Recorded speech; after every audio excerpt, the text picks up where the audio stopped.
Akkam nagaa jirtu fayyaa keessanii ani nagaa gooti. Ishi har'a mootii namni tokko sammuun isaa yeroo mara waan gaarii yaaduu danda'a. Sammuun isaa yeroo mara ismaartiidha. Sammuun isaa yeroo mara bakka fayyaa qaba kan jennuun mee nama akkamiiti? Namoota baay'ee waan gaarii raawwachuu danda'a. Inni dandeettii qaba kan jennu yoo inni barumsaan goobate ta'e yookaan yoo inni qabeenya qabate yookaan immoo dandeettii haasa'uu fa'aa yoo qabaateet ni jedhe. Garuu waan sanii mararraa yookaan fagaateet ni jedhe. Kan isin yeroo maraa yoo osoo dhageettaniitu amanuu hin dandeenyedha jechuudha. Waan kanneen yoo qabaatan garuu sammuu keessaniif yeroo maraa yoo bakkee qabdaniif isin yoo maraa waan barbaadan ittiin raawwachuu ni dandeettan. Inni tokkoffaan yoo hin xuuxne yookaan immoo yoo araada adda addaa hin fayyadamne yoo kanneen raawwatteet ni jedhe ati sammuu hanqateef waa baay'ee guddaa ta'e tokko raawwatteef jirta kanan dagatin. Yeroo baay'ee nuti osoo har'a irratti fudhaanu jedhanii maal maxaran bakkee dhugaatii adda addaa jiru sunidha. Kanaafuyyuu kun immoo namoonni baay'een jiru sa'aatii waan saniin argatin waan barbaadu saniin argatin bakka ati namaa walloluu fa'a jechuudha. Daangaa namaa walloluu raayyuu dubbatti hin deebitu. Maaliif suusii san qabda waan ta'eef hin jedheef jechuudha. Kanaafuyyuu yeroo sanaa jechuu barbaadde bakkeen ati maxarattu baay'eetu jira. Kana yoo san jedhetti hin jedhu tafata uumamni adda addaan jira. Uumamni adda addaa kan rabbiin bareechiseetiin uumanii jiru jechuudha. Bakkeen babbareeda. Bakkee sammuu kan keetiif iraftii kennuu danda'u. Mukkeelee adda addaa keessa ta'uu danda'a. Bakkee tokko jechuudha. Bakkee akkasii suni baay'ee sammuu kan keetiif raahaasiif kennuu danda'u yookaan iraftiisiif kennuu danda'u. Garuu dhugaatii adda addaatti zanaa jedha jechuun baay'ee tasaasoftee jirta. Garuutuyyuu asuma gabaabsee sammuu kan keetiif yoo ati hin xuuxne yoo ati araada adda addaa hin qabaanne kan ta'u kataatu iyyuu waan kanneen mara irraayyuu bilisa ani kan jettee kan assaabduu yookaan immoo dhugamaanoo kan taatu ati sammuu kan keetiif fulataa guddaa oolteef jirta. Inni lammaffaa suuta yeroo kan jettu kataatu namni baay'een ni jira waan tokko murteessuudhaaf baay'ee jarjaru jechuudha. Daddafee namaa wal baratuuf dhaafaa hin jarjara. Garuu namni tokko cadhisee assaaba jechuudha. Wantuma ta'e kamittuyyuu hin jarjaru. Murteessuuf hin jarjaru. Ta'us suuta jedhee jechuudha. Kanaafuu suuta kan jettu inta mararrattuu taragaaggaa kan obsa qabu kan ta'u kataatu iyyuu baay'ee sammuun kan kee bakka guddaa qaba jechuudha. Wantuma fedhe kamiyyuu raawwachuu ni danda'a. Kanaafuu iyyuu amala suuta jechuu qabaatte ismaartii sammuu kan kee yeroo maraa isin jechuu barbaada. Inni sadaffaan waan tokkoof tokko walitti fiddeetiniin akkamitti akka inni walitti dhufuu danda'u dandeettii beekuu daddaftee yoo qabaatteetiin jette. Baay'ee sammuu kan kee bakka guddaa qaba. Sammuu kan kee waan fedhe itti raawwachuu ni dandeetta. Kana osoo jedhatiin jiru. Ishee ani waan xiqqoo wayii isiniif fudhadhu fakkeenyaaf isin waa baay'ee fudhachuu hin dandeessan garuu qalamaa fi irsaasee haa fudhannu. Irsaaseen illee ni barreessa. Qalamnis ni barreessa. Garuu kan irra barreessa maaliin daftara irratti yookaan waraqaa irratti jettee akkanatti daddaftee beekuu dandeettii yoo qabaatteetiin jette. Baay'ee sammuu hankee dandeettii waa yaaduu yookaan immoo waan tokko daddafee raawwachuu ni danda'a jechuudha. Kanaafuu iyyuu dandeettii akkasii yoo qabaatteetiin jette sammuu hankee baay'ee ol ka'aadha.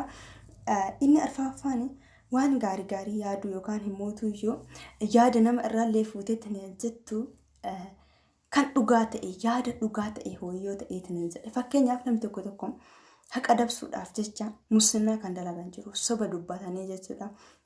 Garuu ati yeroo maraayyuu kan feetu dhaga'us kan feetu waan gaarii yookaan immoo yaada gaarii namaanis kan jettu kan namarraa illee fuudhuu barbaadu waan gaarii yoo ta'e qofaadha kan ta'u kataatu baay'ee sammuu kan kee gaariidha yookaan immoo wantuma ta'e kamuu raawwachuu ni danda'a jechuudha.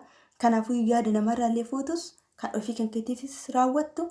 Yaada gaarii ta'e hooyi jechuudha. Namni illee yoo sitti dubbateetiin hin jedhe kan yaada gaarii ta'e hooyi nama fuudhuu danda'u. Ni jira namni tokko kan wantuma argamu yoo namni itti himeetiin hin jedhe wantuma sanni mara fuudheetiin of keessa qabu jechuudha. Garuu ati sanis miti waan gaarii qofa yoo sitti himanis kan dhageeffachuu dandeettu jechuudha. Kanaafuu iyyuu sammuu kan keetiif bakka guddaa qabda wantuma kamiyyuu raawwachuu ni dandeessa. Inni shanaffaan yeroo baay'ee gaafii ofii kan keeti kan of gaafattu kan ta'u kataatu. Gaafii yoo isin jedheetiin hin jedhu ani maaliif uumame? Wanta raawwachuu qabus hoo maalinni? Ani maaliif dhaladhe?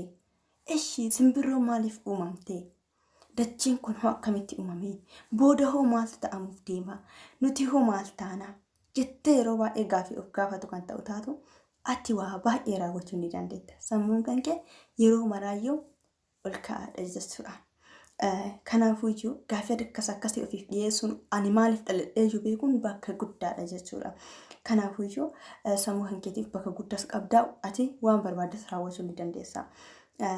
Inni jahaffaanii baay'ee taate amanamuu namaaf jechuudha. Amanamaa ta'uu yeroo baay'ee wanti akkanaa kun dhiira irratti baay'ee ulfaata. Amanamaa ta'uurra amanamaa ta'uu dhabuutu isaaniif caala jechuudha. Garuu amanamaa ta'uun dhiiraafis dubartiifis ni fayyada. Kanaafuu amanamaa haa taanu isin jedha. Inni torbaffaan waan hin amanamneef bakkee kennitee irratti dalagu. Waan hin amanamneef bakkee kennitee irratti dalagu yoo isin jedhu ani har'a dalagaa tokko dalagaatti ni jira. Amma fakkeenyaaf ganamaa kaasee hanga sa'aatii booda dalagaa tokko dalagaa haa jedhu. Garuu sa'aatii saniin booda dalagaa biraa hin qabu. Minaalባት irafti ta'uu danda'a sa'aatiin kakko. Sa'aatii irafti qabu sanitti garuu waan dasna jedhu ho'i raawwachuu ni jaaladha jechuudha. Kana jechuun himootiyyuu yeroo maraa ati dandeettii waan haaraa uumuu ni qabda. Itti fayyadami kaa. Kanaafuu iyyuu dandeettii akkasii sa'aatii irafti qabdutti waan jaalattu qofa yeroo raawwachuu kan dandeettu kan ta'u taatu sammuu kan kee yeroo maraa waan haaraa dalaguu ni danda'a. Kanaafuu iyyuu itti fayyadami kaa sammuu kan keetti jechuudha. Inni 8ffaan waan tokko jireenya kan kee keessa yoo si qunnameetiin hin jedhe gonkumaa duubatti hin deebitu. Yeroo maraa amanamaa taatee jetta jechuudha. Wanti fidhes yoo na dhufeetiin jedhe ni danda'a jetta jechuudha. Garuu hin dagatiin hin dandeetta jechuudha. Kanaafuu iyyuu amala akkasiisan tagaafatu yookaan immoo iyyuu bakka ani jabaachuu qabaadha. Duubatti hin deebi'u bakka kana ta'uu qabaadha. Yeroo kan jettu ka ta'u taatu iyyuu ni darba. Wanti kunis kan dhufe ni darba. Wanti kunis kan dhufe ni darba. Ani garuu itti deemuu qabaadha malee irraa deebi'uu hin qabaadhu kan jedhu ka ta'u amala akkasii yeroo kan qabaattu baay'ee tokko gaariidha. Yeroo maraa namoota akkanaa kanneen jechuudha jireenya isaanii keessatti akkuma jedhamu dukkana booda ifatu jira jedhama jechuudha. Saniifi adagaasa yookaan immoo waan itti dhufisanii mara danda'anii waan bareeda argatan jechuudha. Waan bareeda. Damma nyaachuudhaaf kan kinnisni nama ciniinu danda'uun bareeda jechuudha. Kanaafuu waan gaarii argachuudhaaf waan sitti dhufu san mara danda'uu waan sirraa barbaachisu qofaadhaaf jechuudha. Kanaafuu iyyuu dandeettii tagaafatu yookaan immoo dandeettii waan tokko wanta sin dhufe mara ni danda'a jechuu qabaatee jette yeroo maraa yoo ati ol jechuudha. Inni 9ffaan qeensa kan kee yookaan immoo qaamolee kan keetii yeroo dubbachuu kan baay'istu yookaan isin hin jedheetiin hin jedhamu. Sattaa yeroo tokko sammuu kan keefaa akkana goota jechuudha. Mee yeroo aartee isin jette yeroo tokko jechuudha. Mee of ilaali. Yeroo baay'ee of ilaalame ani amanoota ofii kan kooti qabu keessaa waan tokko isin jechuu danda'a. Garuu qeensa kan keefaa kana gochuu dandeettaa yookaan himootii hidhii kan keefaa jechuu dandeessa jechuudha. Yeroo baay'ee immoo qeensa luka kan keetii yeroo maraayyuu akkana gochuu jechuudha. Amaloonni badaadha jedhama. Nuti badaadha garuu iyyuu hattuunis yoo dhalateetiin jedhe nama fayyada hin jenneere. Kanaafuu iyyuu haalli badaan kennas guyyaa nu fayyadu yookaan bakkeen inni itti nu fayyadu ni jira. Kanaafuu iyyuu amanaa kaa qeensa kennas nyaachuun baay'ee sammuu kenna dandeettii daddafnee asaabu yookaan immoo dandeettii waan tokko obsinee geessineetiin dubbachuudha jechuudha. Yoo aares waa san irratti yeroo dabarsana jechuudha osoo waa san raawwannu. Amma fakkeenyaaf namni baree luka isaa taa'eetiin akkana godhu san anama fakkeenyaaf taa'aa jira haa jedhu.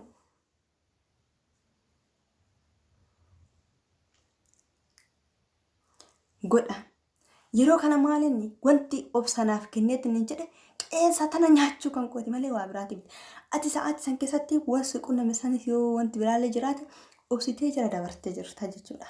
Iraftii fudhattee jirta irratti qeensa kan kee nyaachuu irratti. Kanaafuu yeroo baay'ee qeensa kan kee yookaan luka kan kee akkana godhaa kan turte ka ta'u taatu iyyuu dandeettii sammuu kan kee obsuu akkaan immoo waan fedhe raawwachuu ni danda'a. Isin jira hanga viidiyoo biraatiin walitti deematte nagaan na tura. Share, like, subscribe gochuun hin dagatinaa isin jechaa. Ciao.